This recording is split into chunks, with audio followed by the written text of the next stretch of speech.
Hey guys, it's Pastor Mark. I wanted to take 5 minutes or so and do a quick recap video of the sermon I got to preach Sunday, just in case you weren't there. And it was Sunday, May the 7th. So we are in a series called If You're Willing, God Can, a study out of the book of Genesis.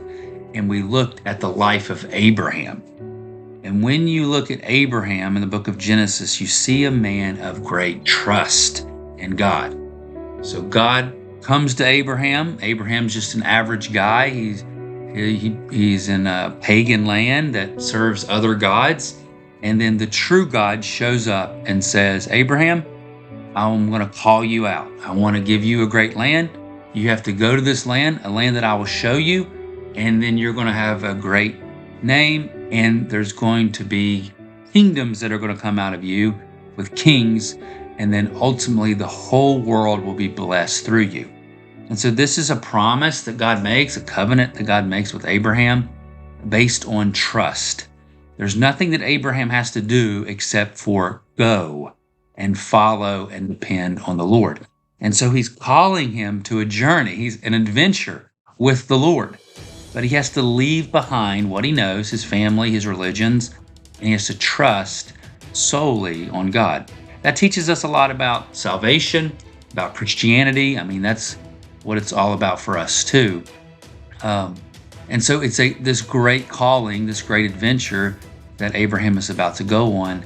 And the scriptures say that Abraham believed God and it was accounted to him righteous. He was a righteous man because of his belief, not because of his actions.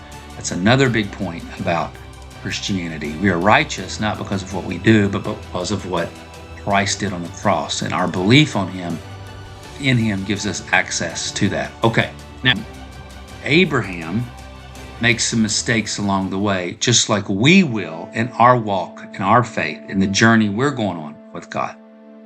And so a big one that he makes is, 10 years into this, he still doesn't have a son. And how are you going to have a great nation if you don't have an heir?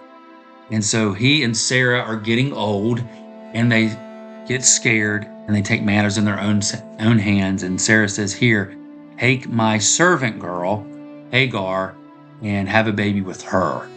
And Abraham agrees, and she conceives a son, Ishmael. And now, that's in chapter 16. In chapter 17, God comes to Abraham again. And he's saying the same thing that he said back in chapter 12 when this whole thing started. I'm going to make you a great nation. You're going to have a son, an heir, and Sarah is going to be his mom. And Abraham starts laughing. He's like, we're old. This isn't happening. Like, I'm losing faith here. But I've tried to fix it. Here's my son Ishmael. What about him? And God says, no. I'm going to bless Ishmael because I'm great and awesome.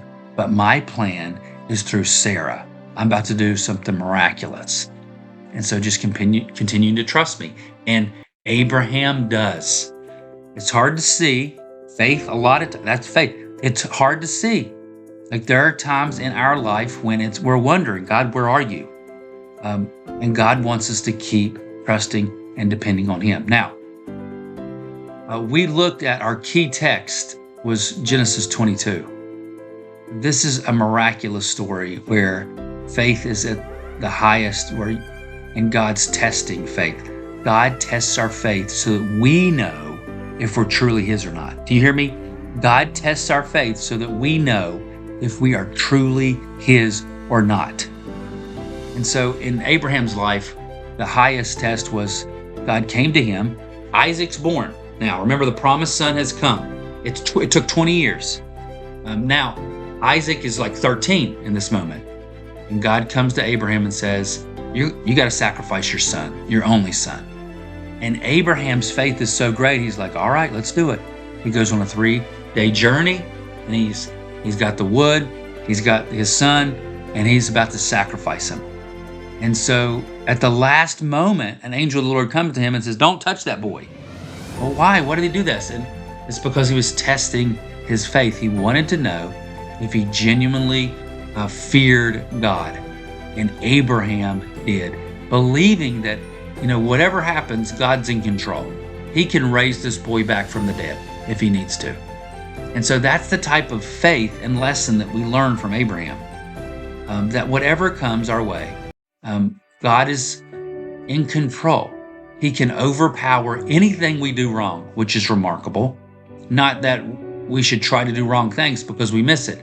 Abraham didn't. He wanted to please God. Why? Because he feared him. At the very core of trust, if you got it right, you fear God.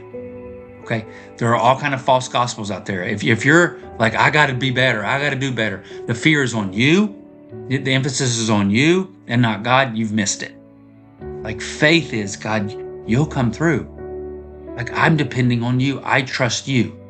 So that's a big lesson that we learned from Abraham and that I tried to convey last Sunday. So that's a quick recap. I hope that helps. There's link pages available for this week as you study and prepare for groups, which will be at the Capuses or the Wrights on Sunday, 6:30. We'll see you there if you can make it. I love you guys. Hope this helped. Have a great day.